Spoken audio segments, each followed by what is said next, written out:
Abekibiina ekitabenzikiza mu ggwanga ekya Religious Council of Uganda nga bali wamu n'aba Global Peace Foundation bategese olunaku lw'amaka olutuumiddwa Religious Family Festival ku kisaawe e Kololo ng'omugenyi omukulu abadde Pulezidenti Yoweri Kaguta Museveni nga werekeddwako Maama Jane Katawa Museveni nga baaniiziddwa omumyuka wa Pulezidenti Retired Major Jessica Lupo. You have given us a good example of your own family to Your Excellency.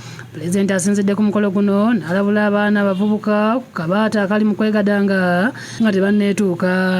Okujabirira to stampede and you start having sex when you are 14, 15, 16 and then you get AIDS and then you get sick or you get into problems, you will be miserable for all your life.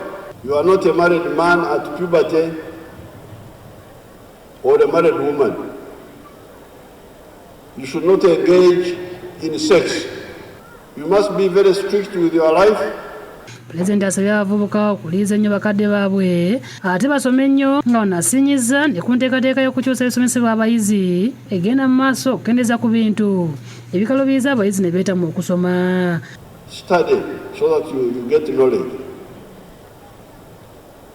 Of course, in the school system, we are trying to change the syllabus, not overwork the children so much. Then when you finish your education, may I encourage young people to get married. 22, 23 there. Ayongedde okukangula ku ddoboozi ery'abenyigira mu bufumbo bw'ekikulu ekimu nti batwale eri obugwenyufu. That's homosexuality.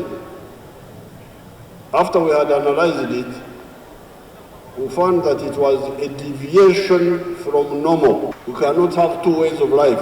Download the app on App Store or Google Play Store now. Vision Digital Experience, the future of media.